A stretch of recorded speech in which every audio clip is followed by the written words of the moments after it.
Hello, friend. Thanks for pressing play on this episode of the Brassy Broadcast. I'm Jen Eads. I'm a musician, a student of the creative universe, and a curious girl full of questions. I'm also the head broad in charge at the Brassy Broadcasting Company, where I partner with the creators, the doers, and the makers of this world to put them in the ears, heads, and hearts of new audiences with podcasts and other audio goodness. I've even created the Brassy Broad's Brass Tacks podcasting course. It's your free introductory podcast course, and you can find it at brassybroad.com. My guest this week is Stephanie Daly. We talk about grief, specifically grief around losing her father, and how she used her experience to start a nonprofit organization to help others with their grief, and the organic growth of her Facebook group, Fatherless Daughters. In March 2017, Stephanie decided to leave her position at a local digital agency to pursue her calling, Fatherless Daughters. Fatherless Daughters is a global 501c3 based out of Indianapolis. They provide counsel, friendships, grief management plans, grief phone calls, workshops, Fatherless Daughters events, and so much more. We actually recorded this conversation while doing a Facebook Live that Stephanie shared with her Fatherless Daughters Facebook group. Enjoy my conversation with Stephanie Daly. Okay, so let's get into what you are here to talk about today, and that is Fatherless Daughters. I am. So I started Fatherless Daughters after I lost my dad in 2009. Mm-hmm. But the thing is that I didn't tell anybody about it. Why? So I don't know. I started the page. I just kind of like grabbed the page and made it in 2009. Mm-hmm. But I didn't actually post anything to it until 2012. I think it was just like a little experiment maybe because I had blogged before and I thought blogging is always kind of, you know, when you write something down and you put it kind of out into the world, it just seems like it's more, I don't know, believable. It's real. It's real. Yeah. That's what it is. It's real. So I hadn't really posted anything to it. And I was wondering what I looked back and it's so funny. I looked back on my, back on the page and my first post was August 20th of 2012. And I was like, I don't know what this is going to be. I don't know what this is. I'm just going to talk about my dad. And if you want to talk about your dad, then come on. And that's kind of where it started.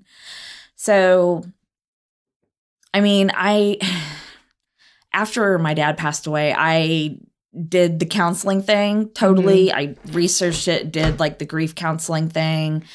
I did see a lady that thought I was completely crazy when I told her my dad had been gone for 2 years. And she was like, oh, I thought, you know, maybe 2 weeks because I was hysterical. I mean, it devastated me. So why did it take you so long to go to the therapy? Because I had been down the therapy train. Gotcha. I mean, I've been, you know, it's like, I don't know. You already kind of know what they're going to say before they say it. If you've done a lot of therapy, I've done a lot of therapy. For other things, nothing to do with this. But, and I like therapy. I think that it's a good place to kind of, you know, let it all out and just kind of, you know, soul cleansing. I don't know. I mean, do you think it became more real after you went to therapy? No, I was like still in complete disarray, complete. And I think the reason now that you say that, I think that the reason why I waited so long to go was because I was so busy taking care of other things. Like I was so busy. My mom had lost, you know, her husband that she was married to for 38 years. And she was flipping out a little bit. Sure. I had 2 younger sisters, you know, not young. I mean, one of them is 3 years younger than I am. And the other one's 13 years younger than I am. So, and my middle sister's in California at the time. So she, wasn't here that much, and she felt really disconnected. So I kind of tried to help her with that feeling of not being connected to the family. She ended up moving back here, and she's a teacher at Marion. But and my other sister was younger, and she had her own stuff. She had stuff going on too, and it was just kind of like, I just felt like I was that person that had to keep it all together. Yeah. And in the meantime, I was completely destroying myself. I mean, completely, like, I ended up in the hospital kind of destroying myself. Oh my gosh. Yeah. And I just thought,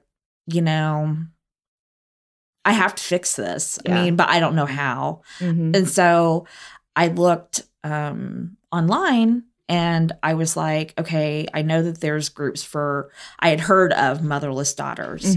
And I thought, surely there has to be something like that for daughters that have lost their dads. And I looked, and I found two things, literally. One of them, it's called Fatherless Daughters of America, and it's in Atlanta, Georgia. And the more that I looked at it, it was like they were dealing with abandonment issues, dads that weren't present in their lives. And that wasn't what I was looking for. And to read through some of that stuff, it actually caused like more anxiety for me. Oh, wow. Than, feeling comforted or whatever. The other one was a book. And unless you give me a book on tape, I'm not gonna read it. I just don't, and I wasn't in a space where I wanted to hear about somebody else's grief when I couldn't even deal with my own. Right. Really. Yeah. So that's where I went to Fatherless Daughters and just literally started posting random thoughts, things, asking if anyone else feels this way. And it just kind of went from there. So how long did it take you to get somebody to respond to one of your posts on that page? It didn't take very long. I think that there were some people that I knew that kind of jumped on, but they didn't really post anything. I think it probably took maybe a month or two to really get like maybe some conversations going. So how do you build that trust within a Facebook group so that people are willing to share rather than, because I'm a lurker in a lot of Facebook groups. A lot of people are, yeah. So how do you build that trust and get people to actually, comment or share a story? Well, I have it's been around since 2012. But I have had people ask me, can we make this a private group because of lurkers like you? Sometimes family members interject, and it's like, I mean, why don't you just let it be? Yeah. You know what I mean? It's just kind of like, yeah, I get it. So what I did do when I decided, to go all the way in, this was going to be my job. I was leaving my job and going, and this is going to be my job. I created a website, and I also have a forum that people can sign up for. It's like $5 a month, but you can go in. It's completely private. Nobody can go in unless they're a member of the forum. So I did create that kind of privacy. But as far as opening up, I mean, people just want somebody to listen to them. I mean, seriously. And you wouldn't believe how comforting it is to have someone that has gone through something like this and actually understands what you're talking about. Because I would say stuff sometimes and I thought, man, that is crazy. I mean, seriously, I'm like, man, that is some screwed up stuff. But somebody would say something like, oh my God, I thought that too. I thought I was alone. And I'm like, I got all kinds of crazy up in here. We can talk about it all day long. Yeah. Well, I think there's just comfort in knowing that you're not alone, whether it's that situation or any other situation that you find yourself in. I think grief is so isolating, and because you don't want to appear like you're crazy. Right. You don't want to appear like you don't want to appear like you're not over it, even though you're not over it. You want everybody to think you're fine. That's just that's the standard answer, right? I mean, how are you? You're fine. Everything's fine.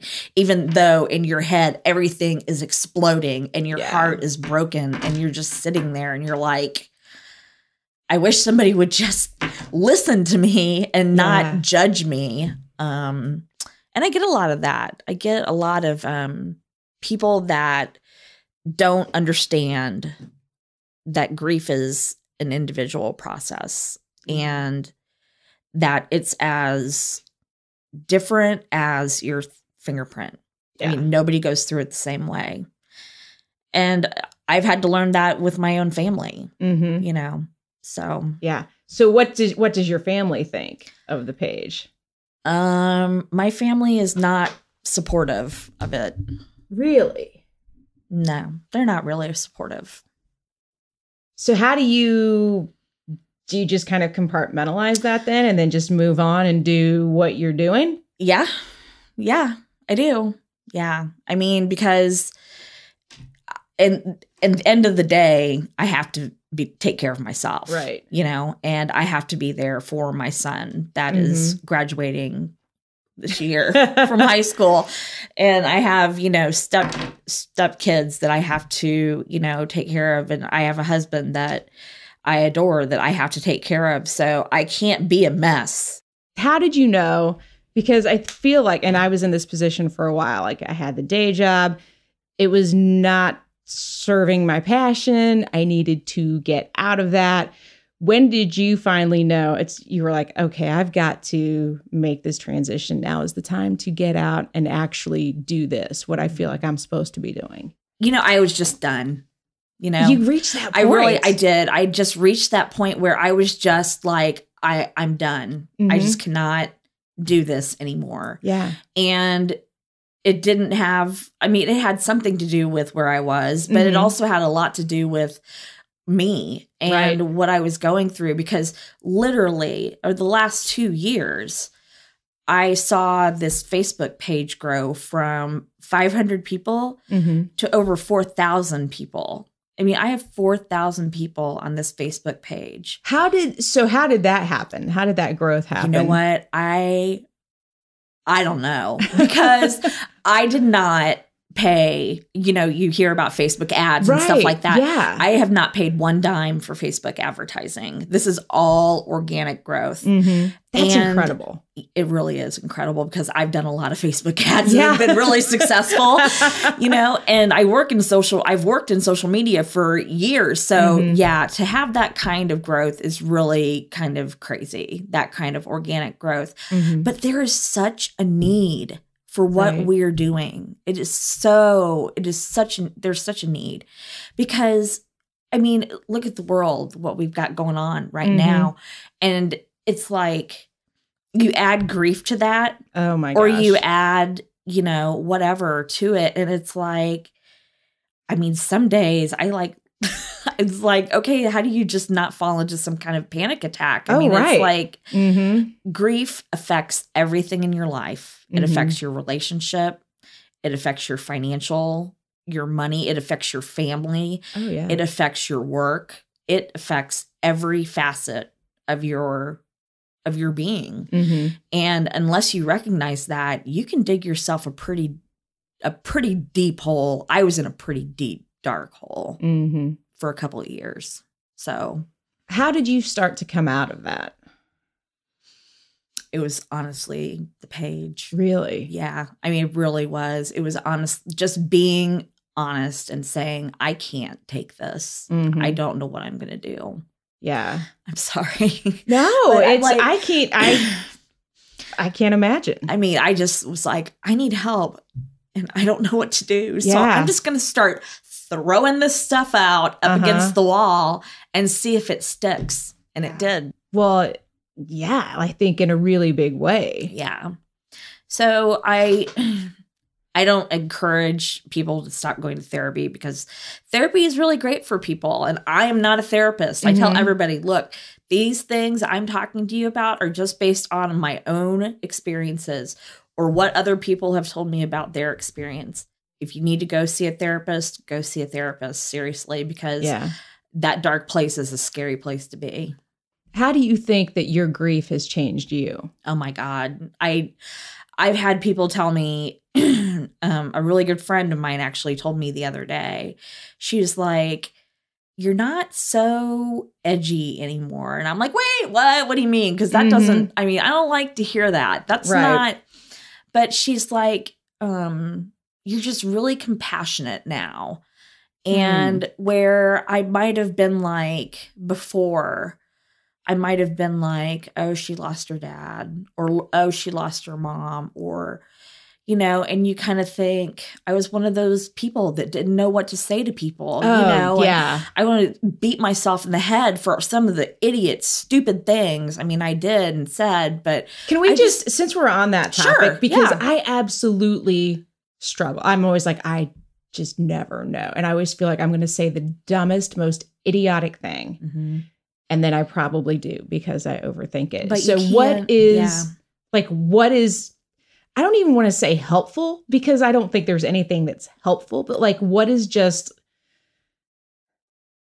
you say? I think that probably the easiest and most honest thing to say to somebody that's going through that is if you haven't experienced it, you literally don't know what it's like. Yeah. I mean, I had a friend of mine pass away. He was my professor. We were friends for 20 years. So he was kind of like my dad after my dad passed away. And his daughter was like, I mean, it just happened last month. And she was like, you just don't know what people are going through until you actually have it happen to you. You just don't know. So I say the best thing to say is, I don't know what to do. I am so sorry. And I am here to listen to you for as long as you need me to. Or what can I do? But don't say it's it's God's plan, or, you know, it was, that stuff. I mean, like Or they're so much better off. Oh, they're so much better off. They're not suffering anymore. No, that does not help. The person who's here, that does not help. I mean, you're talking about nails on a chalkboard. Seriously. I mean, I make lasagna. I mean, that's what I do. I make lasagna. I go over and I say, I'm sorry. And I will listen. Yeah. I have this thing where I always say, if you don't know what to do, I will sit with you in the dark and hold your hand, and we will figure out what to do. Sometimes that's just just to know that you have that option, I think would be incredibly comforting. It is. It is. And it doesn't matter that it's over Facebook. I mean, I've messaged people at 4:00 in the morning, you know, I mean, it really doesn't matter. I mean, I'm there.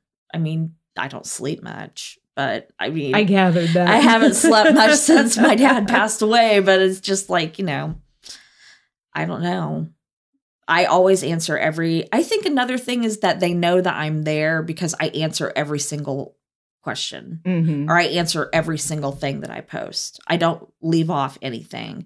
So I had something I posted the other day that had like 110 comments or something that I was like writing. I literally wrote to every single person. I think that is important because I want them to know that I'm there and I really do care about what they're saying. Do you think that's led to some of that organic growth of the page? Absolutely. Yeah. I would think so. Yeah. I was, what was it? Oh, have you gotten a sign from your dad? Oh. Yeah. And people have gotten some crazy signs. I have gotten some signs from my dad. Yeah. Nice. So, yeah. He likes to leave me pennies. He's really? Tricky. Yeah, he's tricky. He's a tricky dude. He was such a good guy. It's just, you know, subtle things. He's he was never really a flashy guy anyway. Yeah. So, yeah. Nice. Yeah. One of the things that kind of surprised me when we were talking about this initially is that your big audience is not in your own backyard here in Indianapolis. It's not. So walk us through that a little bit about maybe why that is. Was that intentional? And, you know, what are the plans, if there are plans, to change that? It was totally intentional. Okay. Yeah, when I saw you at U2, I saw Jen Camp Meyer, and I've known Jen Camp Meyer for 12 years, probably, and she had no idea that I had this. Really? No. Mm-mm. She was like, what are you doing? And I was like, oh, my Fatherless Daughters thing. And she's like, what are you talking about? I don't know anything about this. And I'm like, I just didn't tell anybody. I guess I wanted it just to be mine. I wanted it to, I didn't know what it was going to be. But at the time, it was just mine. It was just my sounding board. And, you know, you don't want to tell people that you work with in business that, you know, I'm having a really hard time today. I don't even know if I can keep my whatever together today to get through this meeting with you. I mean, seriously. Yeah. So it's like, I just didn't broadcast it. And that's why I'm kind of doing this, and I'm doing another podcast. It's just, it's time for me to say, and it's not that I was ashamed. I was afraid of people judging me. Because stupid judgment. I know, stupid judgment. I hate judgment. Yeah. Judgment's, it's not good. But I mean, there's, you know, just like anything else, you're kind of afraid that, you know, if you don't do what people expect of you, or if it's not the status quo, then it's like. Well, and with something like this that's so personal, I feel like there's like 10 additional layers on top of the usual, you know, self-doubt and imposter syndrome and all of that kind of stuff that we sabotage ourselves with. Yeah, because I mean, you're talking about human beings. And, I mean, and loss. And that's real stuff, you know? And everything that we read in the news, all this mental health awareness and everything like that, that's not BS. I mean, that is some real stuff. And people are dealing with heavy, serious things. And I think that, you know, you start like peeling away the layers. Maybe they lost their dad 10 years ago and they haven't dealt with that grief. I mean, seriously. Yeah. And it can tear a person apart. Seriously. I mean, it could, I mean, I know it's hard to believe, but it's like, it literally almost killed me. Wow. So, yeah. I'm glad you got through that. I am too, because I wouldn't have done any of the things that I've done now, but it was hard. It was really hard. Where do you see, so you've got the website, how do you see all of that growing? What's the vision down the road? So what I want, so we're global, which blows my mind. I have Hannah in Denmark that I talk to. I have Karina in LA that I talk to. I have Samantha in Columbus. I have Katie in, she's South Carolina or whatever. I mean, I've got people everywhere in like Canada and Africa. And so what I really want, this is what I really want to have happen, is that I want it to be big enough and then have some type of grief training or something like that. I want me's everywhere. Yeah. I want to have like a little Fatherless Daughters place in Columbus. I want to have a Fatherless Daughters place in Vancouver. I want to have a Fatherless Daughters place in Florida. I mean, I want it everywhere. And I want to be able to facilitate that for people, but also have the website. So I see other me's with, you know, not necessarily maybe a storefront, but, you know, someday maybe, but being able, and me, I need to hit the road. I mean, I want to be Glennon Milton when I grow up. I mean, that's where in my head, that's what I want to do is I want to go out and tell people it's okay to feel this stuff. Yeah. And it's not always okay, but you're going to be okay. What does she say? Messy. It's not always pretty. Sometimes it gets messy, but messy is not bad. Yeah. Messy is real. And I think that in all the crap and stuff that we see on the internet and just, you know, people the way they are, I think it's just like so comforting to just be like, you know what? This is it. This is real. And this is it. Yeah. So you take it or leave it. Pretty much. I mean, you know, that's it. Exactly. Well, I love that you have this vision. Yeah. What are some resources if people are listening to this and like, so outside of just, the Facebook page and the website, are there any other resources that you have found helpful? I think journaling or writing has always helped me. And it doesn't have to be published on a blog. It can just be something that you're writing and you don't have to show it to anybody. Yeah, I do calls with people if they're really struggling. I've done calls with people for, about 6 months now. And, it helps. It helps to just kind of have somebody to talk to that understands what you're talking about. But as far as other things right now, I want to do like events. I do, what else am I talking about? What did you say? I'm sorry. I'm just like, I kind of got... Resources. Resources. Okay. So any kind of positive self-help books or anything like that, I would definitely recommend.